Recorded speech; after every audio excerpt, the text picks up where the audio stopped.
Olá, o JR Entrevista começa agora e com a gente hoje o deputado federal professor Israel, do Partido Verde do Distrito Federal. O deputado é secretário-geral da Frente Parlamentar Mista da Educação e integrante da Comissão Externa de Acompanhamento do Ministério da Educação, do MEC. Deputado, muito obrigado aqui pela sua presença, pela sua atenção com o JR Entrevista. Vamos começar, claro, falando de educação. Primeiro, queria uma análise sua desse momento difícil que a gente atravessa e que a gente não tem vencido em algumas unidades da federação e que gera nas unidades, em relação à educação pública e educação privada, o debate se deve voltar ou não às aulas. Qual a sua posição a respeito disso e de que maneira nós poderíamos ser eficientes nessa aula e com segurança? Bem, primeiro eu quero agradecer pelo convite, Porta Nova, Yuri. A volta às aulas não pode ser um assunto politizado. A gente não pode polarizar esse tema. Ou seja, quem é a favor do governo é a favor da volta às aulas. Quem é contra o governo é contra a volta às aulas. Isso está errado. Nós temos que ouvir as autoridades técnicas. O que elas dizem é que as crianças pegam menos a Covid-19, transmitem menos a Covid-19, mas ainda assim pegam e ainda assim transmitem. As nossas escolas só podem voltar às aulas quando elas tiverem os equipamentos de proteção individual, quando elas tiverem separados os professores que estão na zona de risco, ou que têm comorbidades, ou que são mais velhos, é um percentual alto, é bom lembrar isso. E quando for possível, haver um distanciamento social nas escolas. Então, o Brasil tem que entender que nós estamos vivendo uma gravíssima crise educacional. Por exemplo, as escolas que estavam buscando se tornar escolas em tempo integral não vão conseguir fazer isso, porque agora nós vamos ter que diminuir o tempo de aula, porque eu tenho que afastar um aluno do outro. Eu tenho que separar os alunos na hora do intervalo escolar, para as crianças, o famoso recreio. Imagina como é que você controla crianças na hora do recreio, né? É muito difícil. Então, primeira coisa, não politizar esse debate, porque esse é um debate técnico. Não aceitar como uma realidade que a gente vai cancelar o ano letivo. Isso é a perda de uma geração. A gente não pode aceitar isso. E aí a minha recomendação que eu fiz no âmbito da Comissão Externa de Acompanhamento do MEC é que o MEC exerça de maneira mais incisiva, mais forte, o seu papel de coordenador do Sistema Nacional de Educação. Então, nós precisamos que o MEC ofereça as condições para o ensino remoto, faça as negociações com as empresas de telefonia, de oferta de dados, né? Nós precisamos que o MEC coordene uma ação orquestrada de treinamento para professores, para a educação híbrida, que nós não vamos voltar tão facilmente à educação presencial. Nós vamos ter uma mistura entre as duas educações, a educação remota e a educação presencial. Mas a verdade é que o professor brasileiro, ele não está preparado para isso. E nós não temos uma política nacional de formação de professores que seja desenhada e coordenada pelo governo federal. Então, essas recomendações foram as que eu fiz no âmbito da Comissão Externa de Acompanhamento do MEC. Quer dizer, o senhor espera então que o MEC, o Ministério da Educação, faça parte desse planejamento, dessa coordenação, mas é algo que o MEC tem feito ao longo do governo Bolsonaro. Se a gente pensar nas gestões Ricardo Vélez, Abraham Weintraub e agora na nova gestão, dá para perceber que o Ministério começa a ter essa preocupação maior em ser aquele ministério que coordena as ações, que orienta as gestões municipais e estaduais? Nós tínhamos um problema nas últimas duas gestões, mas especialmente na gestão do ministro Weintraub. Era uma gestão que tinha uma preferência pela polêmica, por uma certa confusão, pelos assuntos mais animados, que geravam curtidas nas redes sociais, discussões no Twitter. E educação é um assunto muito sério, não é um assunto que gera grandes paixões, é um assunto técnico, né? Então, no momento em que a gente estava discutindo o Fundeb, de cada R$10 que chegam na escola, R$6 vem do Fundeb, ou seja, é a maior fonte de financiamento da educação brasileira.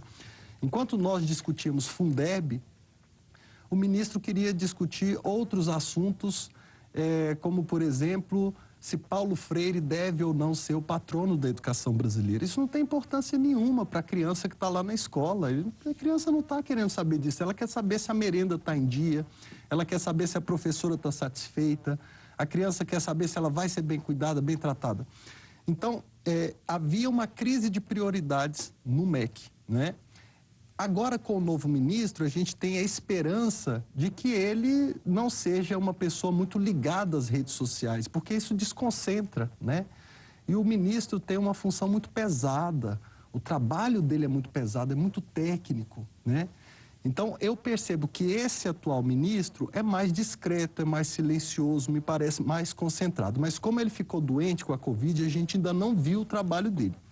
Agora, o MEC sofreu, isso sem dúvida, um apagão nesses últimos meses, né? Foram cerca de 19 meses, de 16 meses de completo apagão, em que o MEC não coordenou os estados, não coordenou os municípios e não ofereceu uma política de educação para o Brasil. E ainda veio a pandemia. Jogou a toalha, exatamente. Então, há 3 semanas, eu, como coordenador temático da Comex, né, que é a comissão, eu enviei um ofício ao MEC perguntando quantos estudantes brasileiros estavam tendo educação remota. E a resposta me espantou muito. O MEC disse, nós não sabemos. E isso é muito triste, porque a função do MEC é justamente levantar os dados, coordenar os estudos e apresentar relatórios. Então, se nós já estamos há quase 160 dias sem aulas, já tinha dado tempo do MEC fazer isso. Afinal, municípios muito pequenos já fizeram isso, que não tem dinheiro, municípios pobres, né? Bastava o MEC levantar esses dados. Ligar no município e perguntar. Exatamente. Então, assim, muita gente me critica pelos embates que eu tive com o ministro Weintraub, mas não era pessoal. É porque eu achava que, ao assumir o posto de ministro, ele precisava se ocupar de assuntos sérios e não de assuntos emocionantes, né? E agora, com esse novo ministro, eu estou mais esperançoso. A gente pode discordar, eu acho que isso é normal numa democracia, né? Sim. Mas a gente precisa ter seriedade. Olha, tem coisa que não dá para esperar você dar uma tuitada, né? Claro. Então, isso é que me incomodou um pouco na gestão até aqui. Deputado, quando o senhor disse que não dá para se considerar a possibilidade de um ano perdido, que seria um prejuízo enorme para a educação, a gente percebe que também não dá para voltar todo o contingente educacional, professores, funcionários e alunos ao mesmo tempo. Então, teria que se aplicar uma metodologia remota de massa, de larga escala. Como fazer isso num país que tem 48% de escolas que não tem nem coleta de esgoto? Eis o desafio.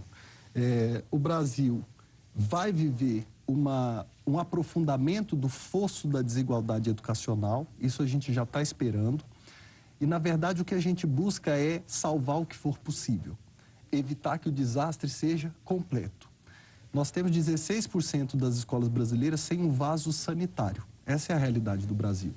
Falar em internet hoje, longe dos grandes centros, é um sonho distante, é algo muito absurdo, é uma realidade que não condiz com o cenário que nós vivemos.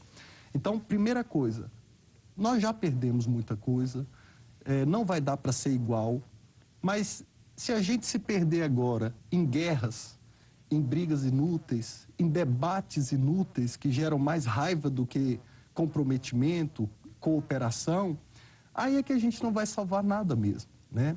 Então, nós já temos uma diferença entre estudantes de escola privada e estudantes de escola pública. Sim. Nós já temos diferença entre estudantes de bairros ricos e bairros pobres, mesmo na escola pública. Nós temos diferenças entre os estados brasileiros. Aqui no Distrito Federal, a gente gasta R$15 mil por ano com estudante. No Maranhão, eles não têm nem R$3 mil por ano para gastar com estudante. Então, as disparidades já são muito grandes. E se o governo federal, o Ministério da Educação, não cooperar com os estados e com os municípios, especialmente os mais pobres, a gente não sai dessa. Então, o que eu estou te falando, Portanova, é que já existe o problema, ele é muito grande, ele já era grave antes da pandemia e agora piorou tudo. Não dá tempo da gente ficar discutindo, brigando, com discussões apaixonadas. Mas o senhor não acha que exatamente em função dessa grande disparidade que temos de situação, né, nas escolas públicas no país todo, se o país decidisse cancelar o ano letivo, não era uma forma de nivelar por baixo para poder começar todo mundo em melhores condições, um novo ano letivo? Eu tenho defendido uma outra proposta, que é a fusão do ano letivo de 2020 com o ano de 2021. O que acontece? Na nossa cabeça, a gente tem a ideia de que o ano letivo precisa corresponder ao ano cronológico. E é isso que a gente está tentando desconstruir na Frente Parlamentar Mista de Educação do Congresso, que é onde eu sou secretário-geral. A ideia é o seguinte: o ano letivo vai ter que adentrar o ano cronológico de 2021. E aí nós vamos ter que ir diminuindo, comprimindo aqueles tempos de recesso e de férias até a gente se regularizar. Então é muito importante que as pessoas tenham a consciência de que vai ter que retornar com o modelo híbrido, e vai ser um salve-se quem puder, como o Portanova bem falou, né? Porque nós não temos nem sanitário nas escolas, imagina o híbrido, né? Mas vai ter que fazer, amigo. Eu acho que é na crise que a gente cresce, né? Então, vai ter que ser o modelo híbrido, e a gente tem que normalizar na nossa cabeça que o ano de 2020 vai ser regularizado ao longo dos próximos 3 anos. Você entende? Não adianta. Então, nós vamos ter que quebrar esse paradigma de que o ano escolar, a gente fica no ano cronológico de 2020 simplesmente porque não dá, né? É assim que acontece. Esse ano vai avançar até o primeiro semestre do ano que vem. O ano escolar de 2021 vai até 2022, até que a gente consiga regular. Tem especialistas dizendo que vai demorar cerca de 5 anos para a gente regularizar o ano letivo no Brasil de novo. Olha só. Então é um desafio. E a gente vai vencer esse desafio se o país se unir. Se a gente parar de brigas inúteis, né, que levam só à confusão. E talvez uma adaptação mais suave ao longo de 5 anos seja faça mais sentido do que um corte abrupto agora. Exatamente. Bom, antes da gente continuar, vou dar um recado para você. Você pode assistir sempre o JR Entrevista na Record News, às 10h30 da noite, no portal R7, no Play Plus, no Jornal da Record, no JR 24 horas, à 00:30 e também nas nossas redes sociais. Deputado, o senhor é autor do projeto que permitiu que os estudantes pudessem deixar de pagar, suspender o pagamento do FIES nesse momento. O que isso representa por estudante e também qual é o problema para as escolas e faculdades, no caso particulares, que no geral o mercado das escolas e faculdades particulares está sofrendo muito nessa pandemia também, né? A gente pediu e nós conseguimos aprovar um projeto de lei de minha autoria junto com outros parlamentares. Nós pedimos justamente para que se suspendesse o pagamento do FIES. Durante esse período crítico de pandemia, muitos estudantes perdendo o emprego, estudante que usa FIES geralmente estuda à noite, geralmente tem uma vida sofrida. E a gente entende que as faculdades também saíram perdendo com isso, a gente entende que isso é um impacto econômico, mas nossa compreensão é que primeiro a gente tem que proteger o mais frágil da relação econômica e depois a gente consegue avançar com as faculdades. Então, ao mesmo tempo que a gente suspendeu o FIES, o Congresso trouxe outras medidas de financiamento para os empresários, liberação de crédito, de capital de giro, que deu uma aliviada, mas a situação econômica ainda é grave. Nós também conseguimos aprovar a suspensão do pagamento das parcelas do Minha Casa Minha Vida, que eu acho que é essencial. Muitas famílias perderam a condição de cumprir seus compromissos, né, com Minha Casa Minha Vida. Então, uma série de projetos nesse sentido, para dar um alívio para a população nesse período crítico, foram apresentados e foram aprovados pelo Congresso Nacional. Bom, falando em contas, já que a gente fala de educação, todo mundo fala que a educação é um grande investimento, mas quando tem que se discutir orçamento, vira gasto. E o governo anunciou um corte aí, provável corte de 4 bilhões no orçamento da educação para 2021. Por que essa lógica tão perversa contra a educação, que ela passa a ser gasto quando se fala em dinheiro e passa a ser projeto quando a gente pensa em futuro? Esse é um problema, né? A gente sempre diz que a educação é importante, mas o orçamento não demonstra isso, né? Eu quero ver no orçamento se vai ter dinheiro para o que se diz que é importante. Então, a educação é essencial para a gente superar essa época da pandemia, né? Mas foi anunciado um corte no orçamento de 2021 em torno de 18% dos recursos enviados às universidades federais e aos institutos federais. Só o Instituto Federal de Brasília, o IFB, vai perder 7 milhões e 400 mil reais no ano que vem. Isso quer dizer que o orçamento deles volta ao patamar de 2014. Isso quer dizer que eles não vão ter recursos para pagar a limpeza das unidades, dos campi, não vão ter recurso para pagar os terceirizados, vão ter dificuldade para pagar água, luz. E aí, se a volta às aulas depende de distanciamento entre os alunos, e depende do aumento da preocupação com a higiene escolar, nós temos um problema, né? Então, é uma situação difícil, porque na minha visão, no meu ponto de vista, pode faltar dinheiro para tudo, menos para o que é essencial. E eu acho que o essencial é educação, saúde e, claro, segurança pública. E durante a pandemia, as escolas particulares já estão perdendo alunos, que as famílias que perderam renda ou que precisam, né, veem nesse momento que não há vantagem alguma do filho permanecer em uma escola particular durante o ensino online, estão migrando, muitas famílias migrando os filhos da escola particular para a pública. Sim. É um problema para a escola particular, que tem menos faturamento, e um problema ainda maior para a escola pública, que vai ter um orçamento menor no ano que vem, com possivelmente muito mais estudantes. Exatamente. Aqui no Distrito Federal nós já temos uma onda de estudantes saindo da escola privada para a escola pública, não só porque se tornou desvantajoso permanecer na escola privada, mas principalmente porque as famílias estão perdendo renda numa velocidade enorme, especialmente comerciantes, trabalhadores do setor secundário, setor terciário, setor de serviço. Esses trabalhadores estão perdendo muita renda e por isso não estão conseguindo arcar com os compromissos assumidos. Por mais que lá na Câmara a gente vote o adiamento do pagamento, a suspensão das parcelas do FIES, do Minha Casa Minha Vida, ainda assim as pessoas estão tendo muita dificuldade e por isso estão migrando para a escola pública. A escola pública vai ter que fazer o isolamento, o distanciamento social, vai ter que reforçar a limpeza, vai ter que afastar professores que estão com comorbidades e ainda assim vai ter corte em recursos, provavelmente, né? As universidades, a mesma coisa, os institutos, a mesma coisa. Então, é algo muito grave. E nós vamos ter uma queda de arrecadação já esse ano, que está sendo calculada entre 26 e 53 bilhões de reais só dos recursos vinculados à educação, ou seja, só dos impostos que a lei ordena que sejam investidos nas escolas. Então, não é uma perspectiva de queda de arrecadação, não é uma perspectiva de crise. A crise já está acontecendo. Esse ano, entre 25 e 53 bilhões de reais vão sair da educação. Então, não adianta nem votar um Fundeb, porque vai cair o recurso. Bom, e aí fica um momento delicado, porque se a gente vê que as famílias perdem renda, aqui no Distrito Federal, dado da Secretaria de Educação, é de que mais de 1.000 estudantes já migraram oficialmente da escola pública, da particular para a escola pública, e o recurso da escola pública começa a reduzir. Que cenário a gente tem lá na frente? É um cenário de retorno às condições brasileiras da década de 90, né? Na década de 90, o Brasil começou a oferecer o acesso universal à escola. Então, foi com o presidente Fernando Henrique Cardoso, o ministro Paulo Renato, que o Brasil começou a oferecer a escola para todo mundo. O Brasil reconheceu a escola como um direito do cidadão, né?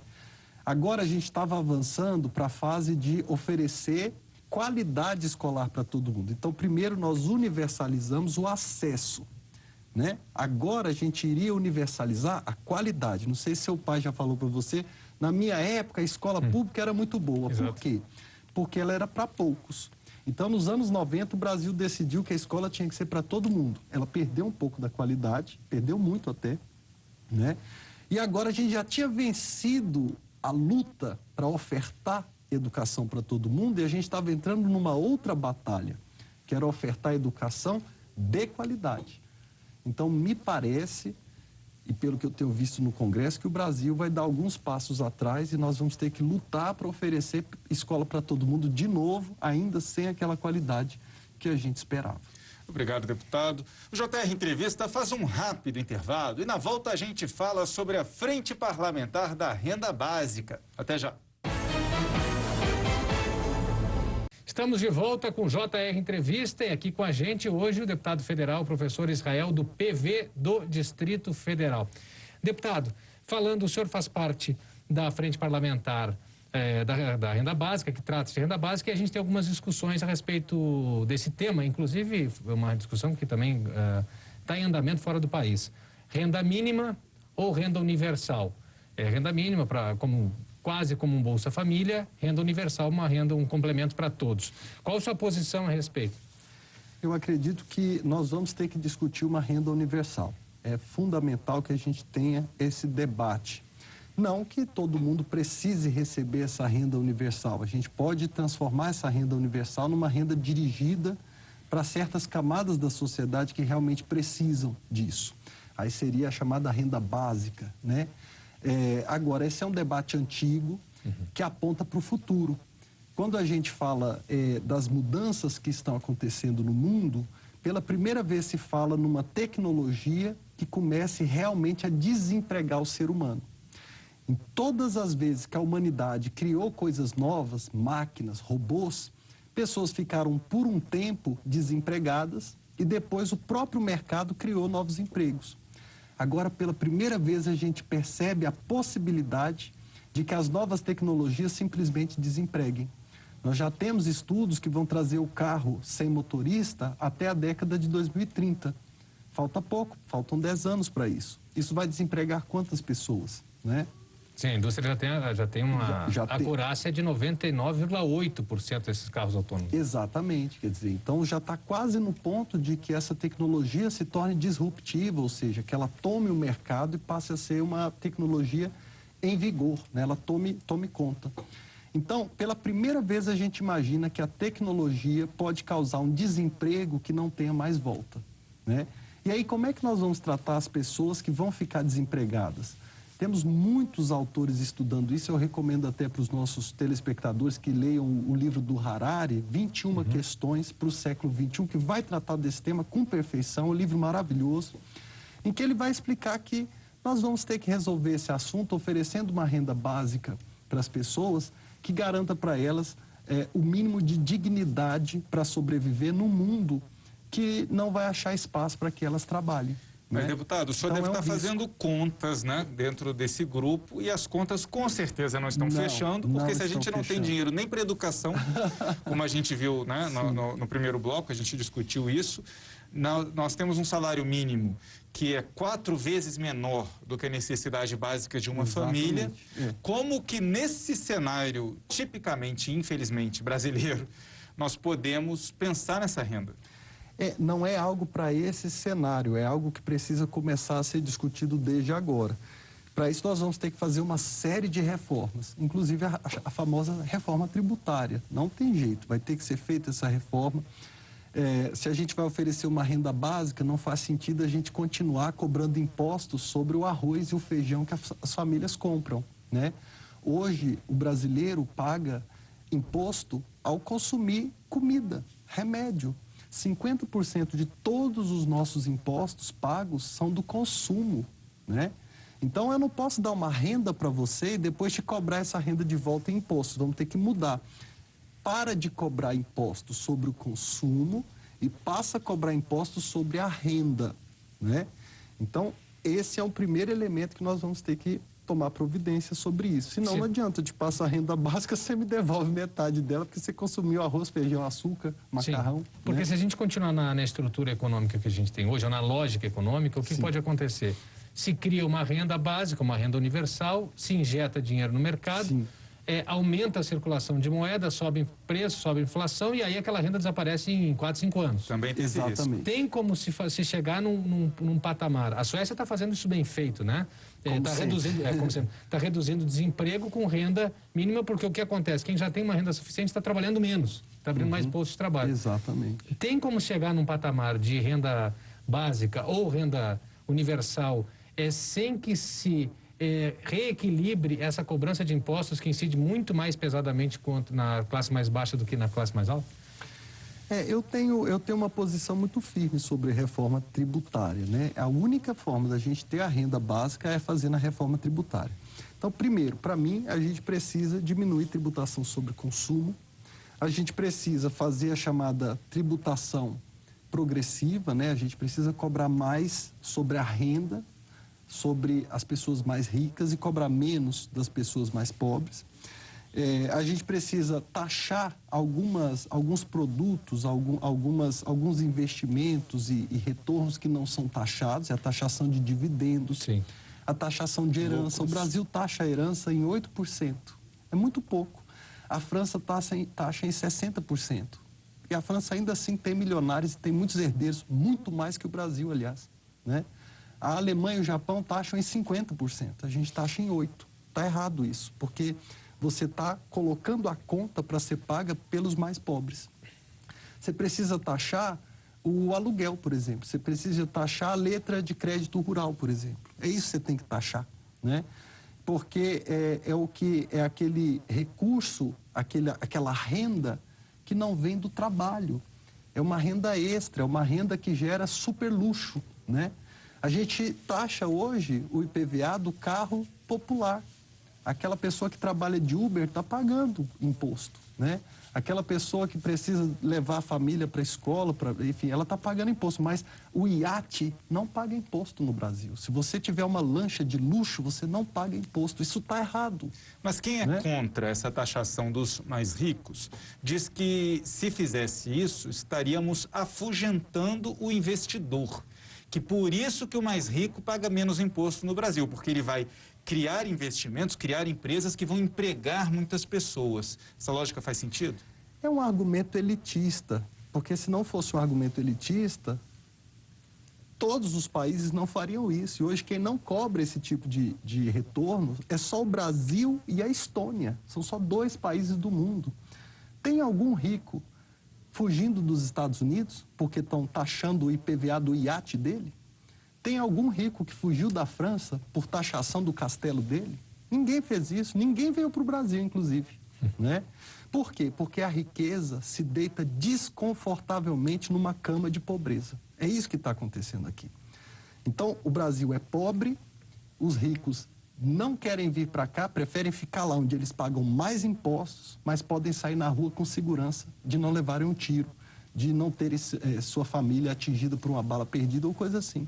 Então, o Brasil precisa criar condições para que a riqueza fique aqui confortavelmente. A gente precisa que uma pessoa que tenha dinheiro no Brasil possa pegar o metrô, como acontece nos países europeus, como acontece em Nova York, onde você vai, né? Então, está errado, a gente tem que taxar o consumo de luxo, a gente tem que fazer a taxação de heranças, a gente tem que taxar as grandes fortunas, a Constituição ordena a taxação de grandes fortunas, Constituição de 88, até hoje a gente não regulamentou essa taxação, né, justamente por causa do lobby dos multimilionários, e eu defendo que a gente faça uma reforma tributária para valer, porque tem gente dizendo que a gente só tem que simplificar nossos tributos. Eu concordo, tem que simplificar, porque a economia fica mais dinâmica, mas eles também têm que ser progressivos, eles têm que atingir menos os pobres, eles têm que atingir menos o consumo e eles têm que atingir mais a renda e os proventos, os recursos que as pessoas recebem sem trabalhar. Se você é uma pessoa de classe média e você acha que você vai ser atingido por isso, eu quero te dizer que não. Se você ganha entre 5 mil reais e 15 mil reais, você é pobre, ainda assim. É claro que tem milhões de pessoas muito mais humildes que você. Mas perto dos super ricos, que é quem nós estamos falando, você não é nada. Se você tratar, se você combater, eu até anotei aqui, porque eu acho isso um dado super importante. Se a gente mudar a alíquota do imposto de renda, que hoje está em 0,2%, aliás, está em 6%, e a gente cobrar os 0,2% da população brasileira, que é considerada super rica, aumentar de 6% para 9% esse imposto, a gente vai ter por ano 160 bilhões a mais. Esse é um recurso que dá para a gente promover, sei lá, um novo Bolsa Família. Perfeito. Né? Bom, a gente vai fazer uma rápida pausa e na volta vamos falar sobre meio ambiente e também fake news. A gente já volta. O JR Entrevista está de volta e hoje aqui com a gente o deputado federal professor Israel Batista, do PV do Distrito Federal. O senhor é do Partido Verde e como que o partido e os senhores estão vendo a atuação do governo Bolsonaro na relação com o meio ambiente? É uma atuação sem começo, meio e fim. É uma atuação antiambiental. E isso nos preocupa muito, porque tem gente que acha que defender o meio ambiente é ser ecochato. E não é verdade. Defender o meio ambiente é defender a economia.